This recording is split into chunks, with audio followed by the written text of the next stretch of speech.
আসসালামু আলাইকুম। কেমন আছেন সবাই? আশা করছি আপনারা সবাই ভালো আছেন। আল্লাহর অশেষ মেহেরবানিতে আমরা সবাই ভালো আছি আলহামদুলিল্লাহ। নতুন আরেকটা ভিডিও নিয়ে আপনাদের সামনে হাজির হলাম। আমি লিপি। আজকে আপনাদের সাথে আমার খুব প্রিয় মানুষের আমার বাবার যেভাবে মাংস খেতে পছন্দ করতেন ওই মাংসের রেসিপিটা আপনাদের সাথে শেয়ার করব। এটা আমি রাতে করেছি, সেজন্য রাতের কিছু ভিডিও আপনাদের দেখাচ্ছি। এটা আমাদের নিচে কম্পাউন্ডের ভিতরেই। এখানে আমরা অনেক বড় মাঠ আছে, এই যে বাচ্চারা খেলতেছে। এটা রাত 9টার পরে ভিডিওটা করা। ওরা সবাই পড়াশোনা শেষ করে এসে কতক্ষণ খেলে। এখানে আমাদের কম্পাউন্ডের ভিতরে যারা আমাদের বাচ্চাগুলাই ওরাই খেলে। তো বসে বসে কতক্ষণ খেলা দেখলাম, আগে কতক্ষণ হাঁটলাম। চতুর্দিকে ঘুরে হাঁটার অনেকটুকু জায়গা আছে, বাইরে গিয়ে হাঁটতে হয় না। এখানে আমরা অনেক ভাবিরাই বাইরেও সন্ধ্যার পর থেকে হাঁটা শুরু করে। তা আমি রাত্রে 9টার পরেই নামি, কারণ কতক্ষণ সময় নামাজ, তারপরে সন্ধ্যার খাওয়ার বা আমি তো আবার রাতে রান্না করতে হয়। সব কিছু শেষ করে আমি 9টা সাড়ে 9টার দিকে নামি, ঘন্টাখানেক থেকে তারপরে চলে আসি। এটা আমার সবসময়ের অভ্যাস। হঠাৎ হয়তো বা বাদ পড়ে, না হলে আমি সবসময় যাই। আর হাঁটলে শরীরের জন্য ভালো, এটা ডাক্তাররাও বলে হাঁটা উচিত, প্রত্যেকটা মানুষকে হাঁটা উচিত। বাচ্চারাও খেলাধুলা করে। আর হার্টের ডাক্তাররা বা অন্যান্য ডাক্তাররা বলে যে একটা বয়সের পরে অন্তত ডেলি আধা ঘন্টা 1 ঘন্টা করে হাঁটতে হবে। আবার এমন হাঁটা উচিত যেন শরীরের ঘামটা ঝরে। আমিও যতক্ষণ পারি হাঁটি, কিন্তু অনেক সময় দেখা গিয়েছে একটু হাঁটার পরে কেমন জানি অস্থির লাগে। আমি বসে, এখানে আমাদের বসার জায়গাও আছে, বসে থাকার জায়গাও আছে, এখানে সিট করে দেওয়া আছে। ভালোই লাগে যে আমি বসে বসে ভিডিওগুলো করতেছি। এখানে বাচ্চাদের খেলাধুলার জন্য দোলনা, অনেক কিছুরই যে দোলনাটাও আছে, এখানে দোলনার ব্যবস্থা আছে। রাতের বেলা তো সেজন্য বোঝা যাচ্ছে না, কখনো দিনের বেলা ভিডিও নিলে আপনারা দেখলে বুঝবেন। আলহামদুলিল্লাহ, চাকরি শেষে এরকম এক জায়গায় গিয়ে নিজেরা সেটেল হওয়া, এটা অনেক ভাগ্যের ব্যাপার। আল্লাহর কাছে হাজার হাজার শুকরিয়া। হাজব্যান্ডের চাকরির সুবাদে বা এখানে আমরা বাসাটা কিনতে পেরেছি। এখানে সমস্ত সরকারি অফিসাররাই থাকে, অন্য কেউ না। তো ওনার চাকরির সুবাদে এরকম একটা বাসা কিনতে পেরে আলহামদুলিল্লাহ আল্লাহর কাছে হাজার হাজার শুকরিয়া যে এখানে একটা ভালো পরিবেশে অন্তত জীবনের শেষ সময়টুকু আমরা সবাই কাটাতে পারবো। বাচ্চারা একটা ভালো পরিবেশে ভালো ফ্রেন্ড পাবে, ওদের সময়টাও ভালো কাটবে বা আমাদের ভবিষ্যৎ প্রজন্ম ভালো কাটবে। চেষ্টা ওই রকমের চিন্তাধারা থেকে এখানে ফ্ল্যাটটা নেওয়া। আর এই ফ্ল্যাটগুলো সবাইকে যে পেয়েছে, এখানে সরকারি অফিসাররা আগে অ্যাপ্লিকেশন করেছে, পরে লটারির মাধ্যমে এখানে ফ্ল্যাট হস্তান্তর হয়েছে। তো সবাই যে পেয়েছে সেটা না, এখানে কিছু ক্যাটাগরির লোকেই পেয়েছে। আমি নিচে থেকে চলে আসছি, অনেকক্ষণ হলো আসি এখন। আমার রান্নাটা আগেরই করা, আকাশের চাঁদটা দেখে লোভ সামলাতে পারলাম না, তাই চাঁদের ছবিটা নিয়ে নিলাম।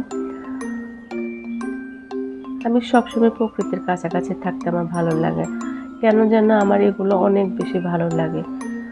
আমি যখনই আকাশে চাঁদ দেখি বা তারা বা মেঘ যাই দেখি, আমার যদি মনে হয় যেটা আমার চোখে ভালো লাগে, আমি তখন এটা ভিডিও করি। এটা শুধু আমি ইউটিউবে এসেছি সেজন্য না, আমি ইউটিউবে আসার আগ থেকে যখনই আমার হাতে ফোন আসছে, আমি এরপর থেকে সবসময় ভিডিও নিতাম। তো তখন আর ওসবের ভিডিও এখন আর রাখি না, কয়েকদিন দেখার পর আমি নিজে ডিলিট করে দিতাম। কিন্তু এখন আমি সেটা আমার বন্ধুদেরকে দেখাই, আপনাদেরকে আমি আমার ভালো মুহূর্তের কিছু ভিডিও আপনাদের সামনে শেয়ার করি।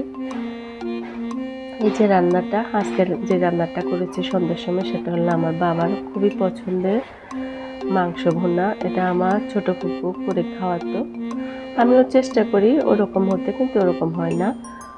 আমি এখানে আজকে গরু মাংস রান্না করব 1.5 কেজির মতো, 1.5 কেজি 1.5-2 কেজি এরকমই হবে, একজাক্ট মাপটা আমার মনে নাই। আমার আব্বা এই ফুপু রাতের এই মাংসটা এত বেশি পছন্দ করতো। আমার ফুপু, ছোট ফুপু যখনই বাবা যখনই ওনার বাসায় যেত বা যাওয়ার কথা শুনতো, ওনার জন্য এটা সবসময় করে রাখতো। ওনাদের ভাই বোনের বন্ডিংটা অনেক ভালো ছিল, সব ভাই বোনেরই। আর আলহামদুলিল্লাহ আমরা যে ভাই বোনরা আছি, আমার আমার নিজের ভাই বোন বা আমার জ্যাঠাতো ভাই বোন বা আমার চাচাতো ভাই বোন, সবাই আমাদের অনেক ভালো বন্ডিং। আমরা যৌথ পরিবার থেকে বড় হওয়া, এখনও সবার সাথে খুব ভালো সম্পর্কই আছে। শুধু যে নিজের ভাই বোন সেটা না, আমার জ্যাঠাতো ভাই বোনের সাথেও আমাদের ভালো সম্পর্ক আছে। এখানে পরিমাণ মতো তেল দিয়ে দিলাম। আর এইটা করতে হয় কিছু মেথির ফোড়ন দিয়ে। আমি এখানে মেথি প্রায় 1 টেবিল চামচের মতো হবে, এরকমই বা একটু কম মেথি ফোড়নটা দিয়ে দিচ্ছি। এরপর আমি এক এক করে মশলাগুলো দিয়ে দেব। দেখুন, আমার ফুপু রাতের এই রান্নাটা অনেক টেস্টি, অনেক মজাদার। কেন যেন ফুপু মানে উনি বিয়ের পরে অনেক বছর ফুফাজি সহ পাকিস্তানে ছিল। আমার ফুফাজি একজন সরকারি কর্মকর্তা ছিলেন, উনি মারা গিয়েছেন, আল্লাহ ওনার বেহেশত নসিব করুক। ফুফাজির সাথে অনেক বছর পাকিস্তানে ছিলেন। আমার ওই ফুপু, ছোট ফুপু আর কি, উনি অনেক সুন্দর মানে মজাদার রান্নাগুলো করেন, পাকিস্তানি স্টাইলে ভালো লাগে ওনার রান্নাগুলা। যেখানে আমি পেঁয়াজ দিয়ে দিলাম। আর একটা কথা, আমি এই রান্নাতে এখানে 4-5 টেবিল চামচের মতো তেল দিয়েছি। আমি আবারও তেল অ্যাড করবো, সেটা হলো পরে, আপনারা রান্নাটা দেখতে থাকলে বুঝবেন। এখানে প্রায় 4-5টা মতো হবে মিডিয়াম সাইজের পেঁয়াজ কুচি করে দিয়েছি। পেঁয়াজটা ভেজে নেওয়ার পরে আমি এক এক করে মশলাগুলো অ্যাড করব। আর প্লিজ আমার এই কাঠিটা দেখে, কাঁটাটা দেখে কেউ মনে কিছু নেবেন না, এটা আমার অনেক প্রিয়। এটাকে নিয়ে অনেকে কমেন্ট করেছেন আগে যে এটা কেন পাল্টাচ্ছে না। কিছু কিছু পুরানো জিনিস আমাদের অনেক ভালো লাগে। আর মানে আমার এই যে এটা দিয়ে কাজ করতে আমি স্বাচ্ছন্দ্য বোধ করি। আমার বাসায় অনেক ধরনের জিনিসই আছে এই মানে নাড়াচাড়া করার জন্য, কিন্তু কেন যেন আমি এটাকে খুব পছন্দ করি, এটাতে নাড়তে আমার ভালো লাগে। আর এটা মানে ময়লা না, এটা কালো হয়ে গিয়েছে আগুনে লেগে লেগে, কিন্তু এটা পরিষ্কার। আর আল্লাহর রহমতে আমি প্রতিদিনই সকালবেলায় আমার হেল্পিং যারা আছে ওদেরকে দিয়ে আমি সবসময় সব কিছুই পরিষ্কার রাখি এবং পরিষ্কার থাকতেও চেষ্টা করি। এটা শুধু যে মানে মানে এখন দেখানোর জন্য সেটা না, আমার বাসায় অল টাইম এরকমই থাকে। পেঁয়াজগুলোকে একটু ভেজে তারপরে মশলাগুলো দিয়ে দেবো। আজকে বাবার জন্য রান্না করতে গিয়ে অনেক খারাপ লেগেছে। সবসময় তো খারাপ লাগে, আর মেয়েদের কাছে বাবা অন্যরকম। সব মেয়েদেরই বাবা হলো ফ্রেন্ড, আর আমার বাবা আমাদের কাছে অনেক মানে ফ্রেন্ডলি ছিল। কিন্তু বাবার মৃত্যুর পর থেকে অনেক কিছু হারিয়ে ফেলেছি। বাবাকে অনেক ভালোবাসি। আসলে আমাদের যুগে কখনো বাবাকে বলা হয়নি যে বাবা তোমাকে অনেক ভালোবাসি। এখনকার বাচ্চারা যেরকম বলে মা বাবাকে জড়িয়ে ধরে বলে তোমাকে অনেক ভালোবাসি, আমাদের যুগে সেটা ছিল না। কিন্তু এখন অনেক আফসোস হয়, কখনো বাবাকে বলিনি বাবা তোমাকে অনেক ভালোবাসি। আমার বাবা অল্প বয়সে মারা গিয়েছেন। যেরকম বয়স হলে মানুষের মারা যায় ওরকম কোনো কিছু না। আর সবচেয়ে বড় কথা হলো আল্লাহ যখন নিয়ে যায়, আল্লাহ যাকে পছন্দ করেন তাকে অনেক রোগ দেন, খুব কম বয়সে তাকে নিয়ে যান। আমার বাবাকেও আল্লাহ অনেক রোগ দিয়েছেন, পরে বাবা মারা গেল। আল্লাহর কাছে হাজার হাজার দোয়া করি যেন আমার বাবা সহ সমস্ত মুর্দাদের আল্লাহ গুনাহ মাফ করে দেয়, ওনাদের জন্য জান্নাতুল ফেরদাউসের শান্তি দান করে ওনাদের কবরে। সবসময় দোয়া করি। শুধু নিজের জন্য দোয়া করলে হবে না, নিজের জন্য দোয়া করে পরে বাকিদের জন্য দোয়া করতে হয়। আমি সবসময় চেষ্টা করি আমার নামাজে ওই মুর্দাদের জন্য বলার জন্য, কারণ আমি এখন বলতে পারতেছি সেজন্য আমার তো কতক্ষণ পরে আমি নিজেও মুর্দা হয়ে যেতে পারি, সবসময় এটাই মাথায় থাকে। আমি এখানে কিছু মশলা অ্যাড করছি, আদা রসুনটা দিয়েছি এখানে 1.5 চা চামচের মতো, আদাটাও 1.5 চা চামচ মতো দিয়েছি। এরপরে পেঁয়াজ বাটা, এটা একটু বেশি লাগবে কারণ গ্রেভি থাকবে। আমি এখানে 7-8টা পেঁয়াজকে ব্লেন্ড করে নিয়েছি, ওটাই দিয়ে দিলাম। আর এটার সাথে আমি কিছু শুকনো মরিচ অ্যাড করেছি। এটা আমি সবসময় করি, আপনাদেরকে বলি যে গোটা শুকনো মরিচটাকে আমি পেঁয়াজের সাথে ব্লেন্ড করে একটু দিই, কেন যেন আমার মনে হয় যেন বাটা মশলার একটু স্বাদটা লাগে। ওরকম না, তারপরও মনে হয় যেন লাগে ওরকম, সেজন্য আমি দিই। মশলাগুলো ভেজে নেওয়ার পরে আমি এক এক করে সব কিছু অ্যাড করব। এখানে লাল মরিচ, এটা যতটুকু প্রয়োজন, যে যেরকম ঝাল খান ওরকম দেবেন। আমি এখানে 1.5 চা চামচ দিয়েছি। আমার এটা এই মরিচগুলোতে ঝাল আছে, সেজন্য আমি একটু কমিয়ে দিলাম। হলুদের কালারটা অনুযায়ী এখানে 1 চা চামচ থেকে একটু বেশি দিয়েছি।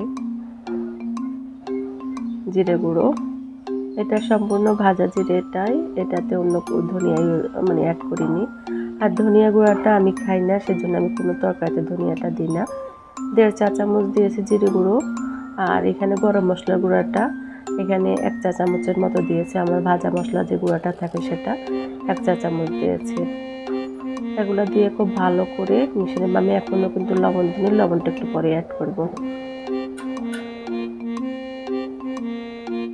মশলাটা ভালো করে কষানোর পরে মাংসটা দিলেই সবচেয়ে ভালো লাগে। আর আরেকটা করা যায়, সব মশলাগুলো দিয়ে ম্যারিনেট করে রাখলে। কিন্তু আমি চেষ্টা করেছি আমার বাবা যেভাবে খেত বা আমার ফুফু যেভাবে রান্না করতো সেভাবে আমি রান্নাটা করতে চেষ্টা করেছি, সেজন্য আমি আর ম্যারিনেট করিনি। কারণ ফুফু এভাবে মশলা দিয়ে করতে, যে তেলটা আর একটু অ্যাড করলাম, মশলাটা মনে হয় যেন তেলটা মানে যেরকম থাকা দরকার ওরকম না। আমি আবারও তেল অ্যাড করবো, সেটা আপনাদেরকে দেখাবো, বলবো।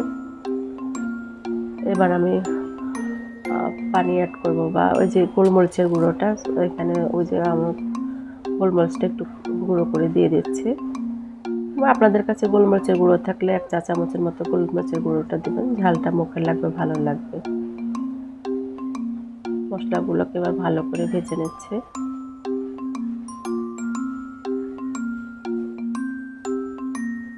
এবার গরুর মাংসটা দিয়ে দিচ্ছে। এই মাংসটাতে একটু চর্বি রেখেছি, কারণ চর্বি যদিও খারাপ শরীরের জন্য, কিন্তু মাংসের মধ্যে যদি চর্বি না থাকে তাহলে ওই মাংসটা টেস্ট লাগে না, খেতে ভালো লাগে না। আমি যতটুকু পেরেছি কমিয়ে নিয়েছি, কিন্তু তারপরে একটুখানি রেখেছি, কারণ এই মাংসটার মধ্যে একটু চর্বিযুক্ত থাকলে মাংসটা টেস্ট হবে।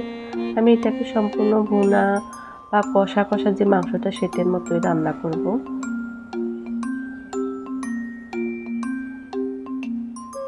এই রান্নাটা করতে গিয়ে বাবার জন্য খুবই খারাপ লেগেছে, খুবই খারাপ লেগেছে। আমি যখন হজে গিয়েছি, তখন আমি আমার বাবার জন্য, আমার মা, আমার মানে আমার অনেকের জন্যই আমি নিজে ওমরা করেছি। বাবার জন্যই করলাম, মায়ের জন্য আরও মানুষজন ছিল শ্বশুর পক্ষে, ওদের জন্য যতটুকু পারা যায় করেছি। এই যে লবণটা অ্যাড করলাম, লবণটা আমি পরেই দিয়েছি। বাবার জন্য কখনো তেমন কোনো কিছুই করতে পারিনি আমি, বড় মেয়ে হিসাবে।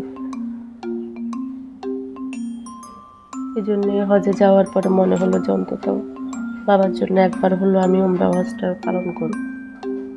আল্লাহ কবুল করার মালিক, চেষ্টা করেছে সব কিছুই সুন্দর মতো করার জন্য। আমাদের এখানে এক ভাবি আছে, আমাদের নোয়াখালীরই, উনি আমার খুব ভালো ভাবিটা।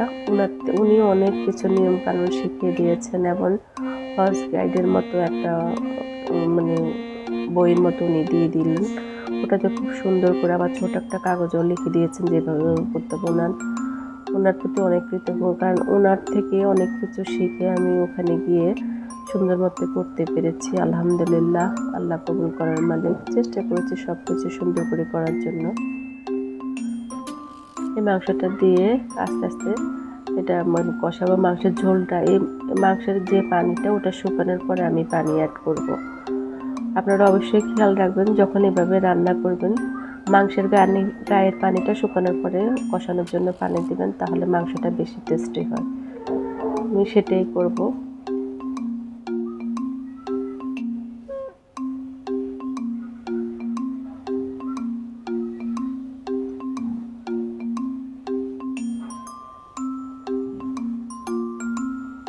কাছে মনে হলো আমার পাতিলটা ছোট হয়ে গিয়েছে। কিছু করার নেই, বসিয়ে দিলাম, আর নাড়াতে ইচ্ছা করতেছে না, তো আস্তে আস্তে এটা হতে থাকো। আর এটা যখন রান্না বসালাম, এটা মানে বসানোর পরে অনেকটুকু কমে যাবে, প্রথমে এরকম বোঝা যায়, পরে আস্তে আস্তে কমে যায়। আর আপনারা অবশ্যই পুরো ভিডিওটা দেখেন। আমি শারীরিক কিছু সময় মানে শারীরিক অসুস্থতার জন্য পুরো ভিডিওতে কথা বলতে পারি না। আপনারা হয়তো আমার কথা শুনলে বুঝতে পারতেছেন। তারপরও মাঝে মাঝে অনেক ভিডিও দিয়ে দিই যে আমি মিউজিক দিয়ে যে আমি কথা বলতে পারতেছি না বা আমার অসুস্থ লাগতেছে, সেজন্য মানে এভাবে ভিডিও দিয়ে দিই। কিন্তু আজকে যতটুকু পারি আমি কথা বলি। পুরো ভিডিওটা আপনারা দেখুন, আপনাদের ভালো লাগবে ইনশাআল্লাহ। সবাই ভালো থাকবেন। আল্লাহ হাফেজ। আসসালামু আলাইকুম।